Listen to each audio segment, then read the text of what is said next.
morning. My name is Nick. All the garden cat's actually right here today. He's been very playful and wanting to get out. And this is the Toyota Permaculture vlog.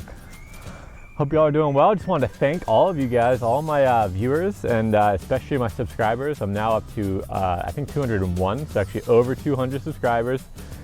Super excited about that. I'm so happy that you know, we just keep growing this community and keep growing this the channel. To still see you guys subscribing, it just really means a lot to me. So thank you guys right at the bat.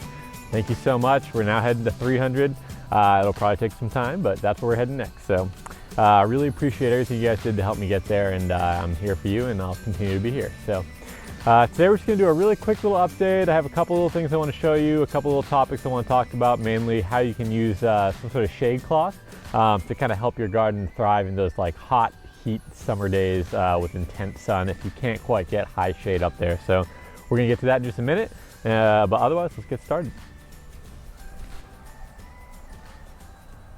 You see Otto's quite playful this morning, really enjoying every little bit of play he can get. Oh, there's a little tail wag I love so much.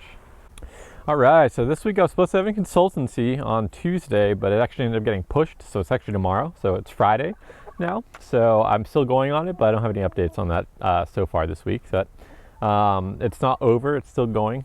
Tomorrow we're actually going to be exploring it's about a 700 acre property. I think it's actually bigger, but that's the area that that's within the scope of where we're going to look. And we actually have to end up taking horseback to get around because it's just so broad that I guess the owners just said it's the easiest way to actually show us everything. So yeah, we're going to be exploring about 700 acres on horseback and looking for about 10-ish acres that they want to, my clients want to actually buy and use as a little bit of a hobby farm. So that's the update on that. So no real new update on that. I've compiled and completed more maps.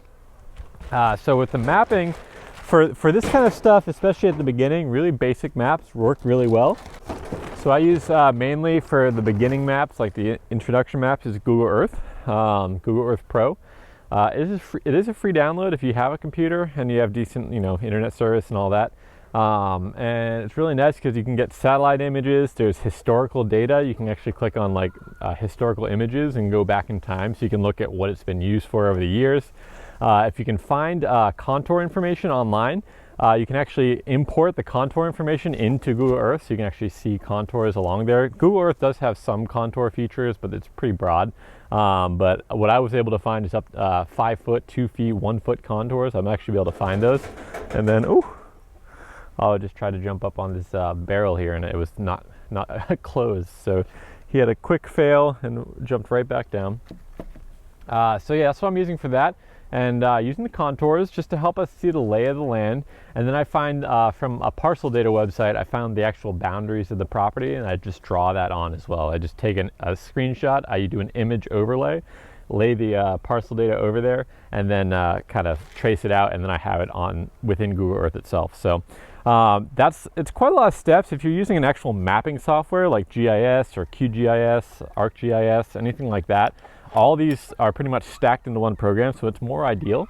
But for a beginner, or if someone who's just getting started, or if you just really want to see a little bit more information about your property or the project you're working on, Google Earth is a really great tool, free tool, and it has a lot of quite good functionality.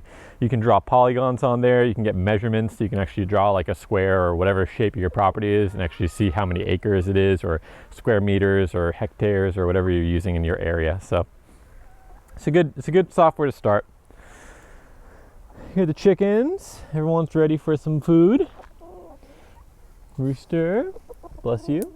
The 2 chicks down there. Everyone seems happy. And Henry. So we actually have Henry now. He/she is actually staying in the coop at night. And then what I do is I leave. They still haven't quite accepted Henry into the pack yet. So what I do is I just leave this door slightly ajar for the mornings, so that both the chickens and Henry are able to escape. I probably will go back to just letting them go in and not having to think about them so much anymore pretty soon. The chicks are pretty big. I'm just really trying to get Henry to be kind of more part of the pack or part of the flock before we actually just leave it open again, so we don't have to worry too much about anything with that. But That's been a long process and it's still continuing.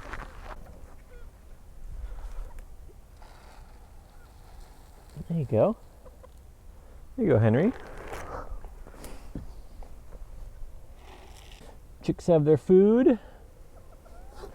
Let's top that off. Katie always brings them this water, and this thing's full, so there's plenty of water in here. All good with the chickens, nice and quick, right? That's the goal. Quick chores. That's the goal, right? The goal is to kind of set up your system so that when you come out to do, you know, the daily tasks and everything, everything's laid out ready for you, ready to go. That way you can maximize your time working out here or checking in or whatever you're doing for the day, and minimize your time actually spending on like the day-to-day routine stuff. And then you have more time to work on projects, making things a little bit better. Here goes Otto, hunting around, good boy. So we actually I cleared out down here before I get into the mini topic or whatever it is. It's not really a full topic, but I basically this week cleaned up this fence line. I got this all cleaned again, but instead of doing it for composting, which I should do honestly, because I need to make some compost soon. It's about time. But just what I was working on, and I came out here and I just started working, and what I ended up doing actually is putting it all at the base of these plantains.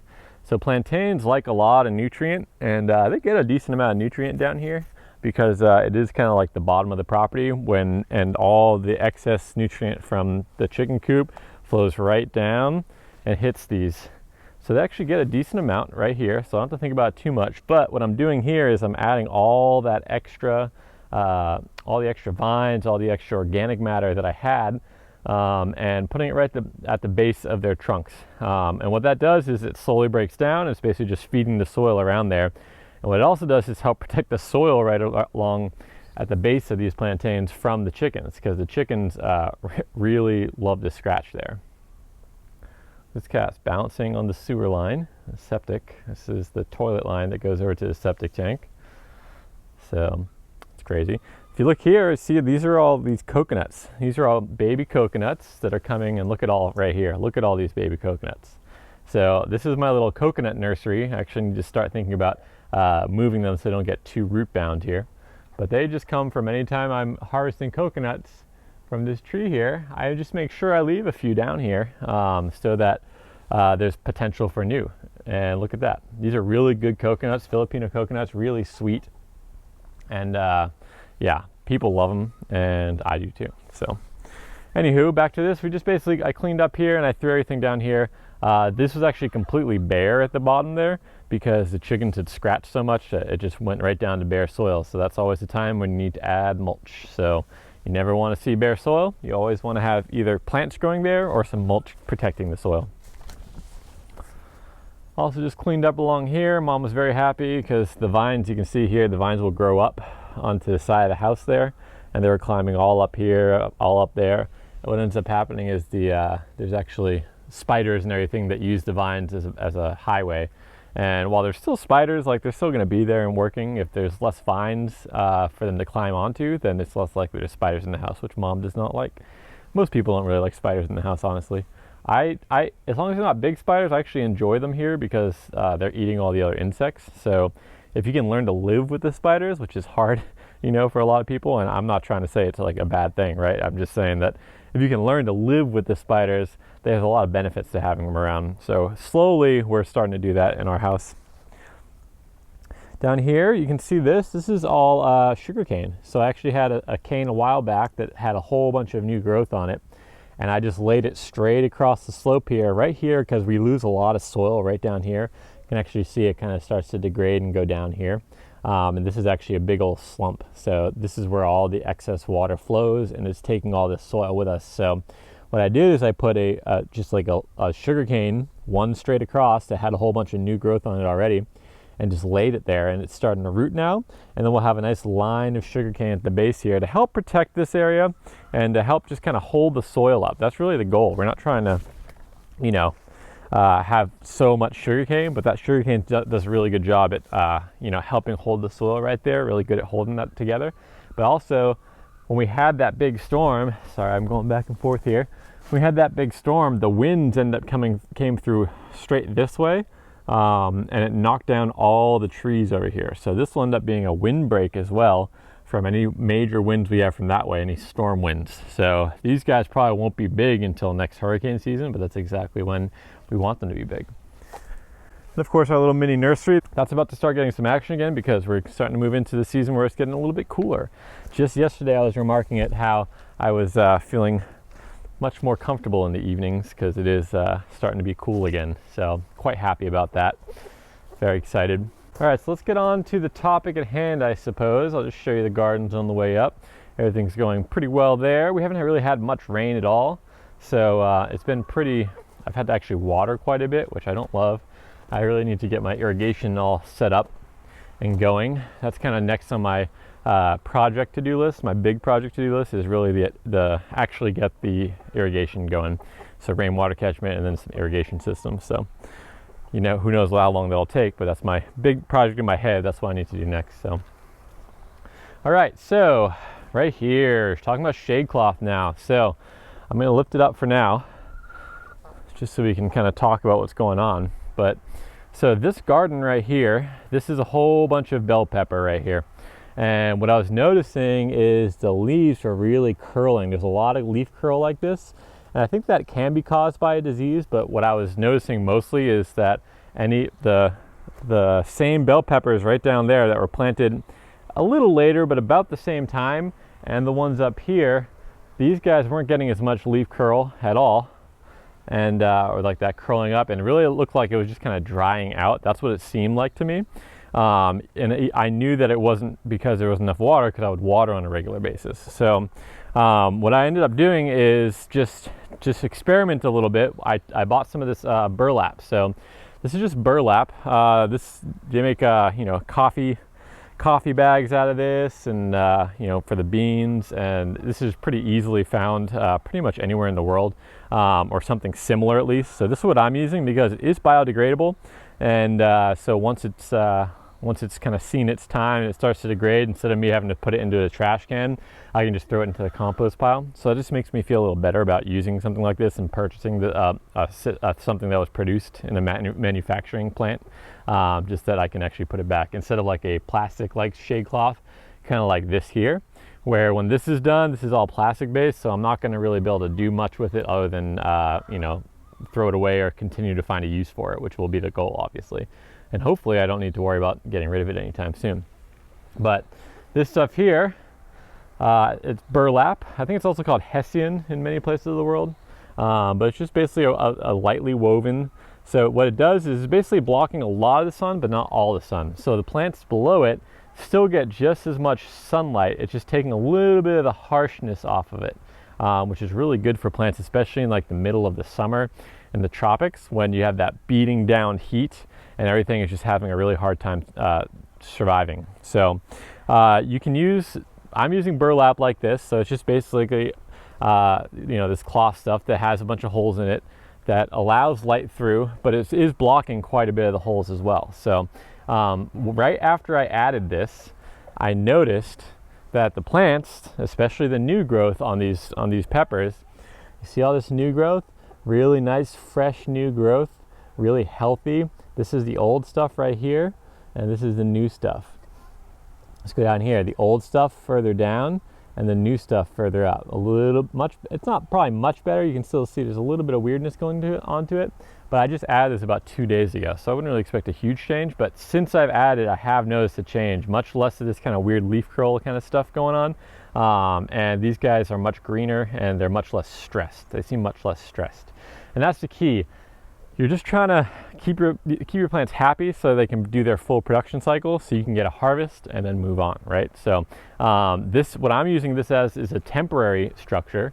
So I'm just throwing the hessian over here, the burlap over here, and then I'm actually going to zip tie it today because I just haven't gotten around to zip tying it because I was just basically testing it, and that's kind of my first step always, is make sure it actually is something I want to add, and then I'll actually make it a little bit more permanent.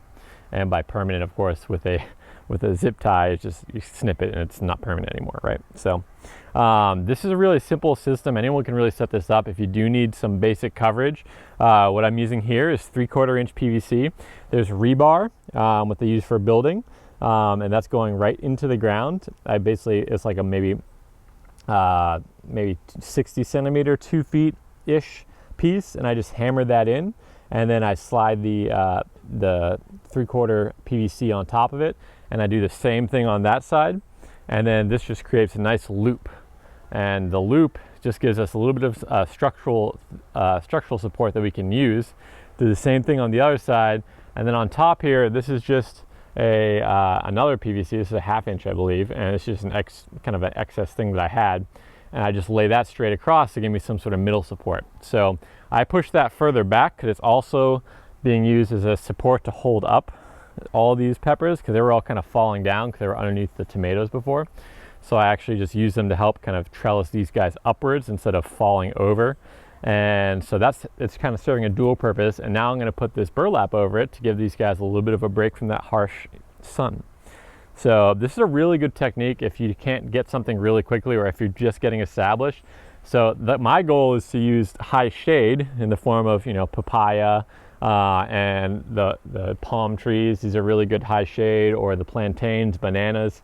That's really good high shade. So you can see these guys over here, everything below it has some nice shade from that intense sun in the middle of the day that's beating down right from above.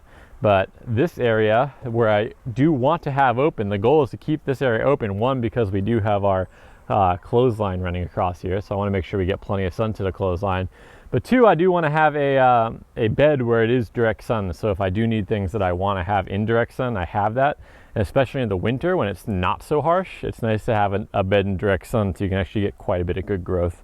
So just in this small time right now, when I do want a little bit more protection, I'm able to add it with this system using this burlap. And the other thing you can use is you can buy shade cloth. Plastic shade cloth, not ideal, right? But if it gets the job done and that's what you can find, get it, right? If you need something to help protect your plants and give them a little bit of protection, just get it, and just make sure you kind of think about responsibly disposing of that one way or the other, right? However you can do that where you are. Because the plastic stuff tends to disintegrate unless it's high quality. If it's high quality, then you're usually fine for quite a few years. Ideally, it actually would probably be white, because that's actually going to reflect a lot of the extra heat away from these plants as well. A little bit extra of that sunlight, instead of hitting this and kind of absorbing and creating a little bit of a warmer climate down here. That's actually what happens with these darker shade cloths, is that the sun hits it and then this thing actually heats up because it's so dark, and it can actually cause more heat to go down. So you really want a light color, not a dark color if you're doing this. And then ideally like a white shade cloth is good. And you can usually buy shade cloth with different percentages of openings. And I don't remember exactly in the tropics exactly what it is, but you can look that up. I'm sure the suppliers will have that information for you. I think it's somewhere around, you want like a 70% blockage rate actually in the tropics, just because there's so much intensity. So this right here should do us really well. I actually noticed that since I put on this new growth of these this Asian green here, that this thing's just been booming. It's been producing for probably 4 or 5 months now, and I'm loving that it just keeps on going and keeps on going. Apparently it can go up to 4 feet tall, so we're getting close to that. It's about to run over this thing. So, and if you don't have a kind of setup like this where you can put it over your garden, the other thing you can do is you can just lay it. You can just lay it across. So here what I did is I just kind of strung it up. I just did this the other day in the middle of the day when I noticed everything was a little bit stressed and I was in the middle of something else. So I just came out and threw all this up. And this one I literally just threw on top, and it's literally sitting on the leaves here. So in the temperate climates, they use these kind of shade cloths and everything, or I forget what they call it, but during the cold times they just give it a little bit of protection, give the crops a little bit of protection, and they actually will just kind of lay it right on the crops just to help keep the frost off. It's very similar to what we're doing here. We're just trying to keep the intense sun off. So in this area where I have all the arugula growing, it was just getting a little bit too much sun, because what happens here is it is protected by these lovely bananas or these lovely plantains right above it until it hits the western sun. and then it comes down up here, and then the western sun tracks down the sky there, and so this is being beat with sun straight towards us. So this area gets quite a bit of intense heat, and I was just noticing that these arugula really did not like that so much. So I just threw this over there just to help give them a little bit of extra protection. And since I've done that, you can see the newer growth, the greener growth, the most fresh growth is much deeper green and much less stressed. And I do need to water this area because we really have not gotten any rain for the past week. I've been checking the rain gauge every morning, and there's like 0 to nothing in there. And it's just kind of like one of those patterns. We're in a little dry spell, and we're actually supposed to get quite a bit of rain this week. It just never came. So it happens, you know. We're not quite in a drought situation for sure. We're just kind of a little bit less rain for once, because we had a lot of rain for quite a few weeks. We had, you know, many inches of rain per week. So it was quite intense. Hey, bud. Otto.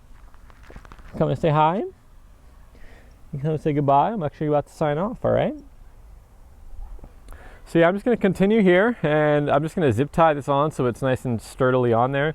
But I suspect that you guys can figure that out without me showing you. So I'm actually going to sign off here to try to keep this thing as short as possible for you guys. And yeah, hope you do enjoy what I'm doing. If you do, please subscribe to the channel if you have not subscribed already. And if you have subscribed, thank you so much. I really appreciate it. You guys got me to 200 already. Next step is 300. Yeah, so that's really all I got today. If you do have any questions about any of that, please leave a comment below. I'm happy to answer this, and happy to kind of dedicate a vlog to actually answering your questions. That's really what I'm going to try to do, I think, is compile all the questions that I'm getting for you guys, and then once a month or so I'll try to do like a question and answer kind of video. So if you do have questions, please feel free to leave them. I'll appreciate that, and we'll make sure we get to them at some point. If I don't answer you via text, then I'll try to answer you face to face like this, or face to screen. Anyway, hope y'all enjoyed, and until next time, have a good one.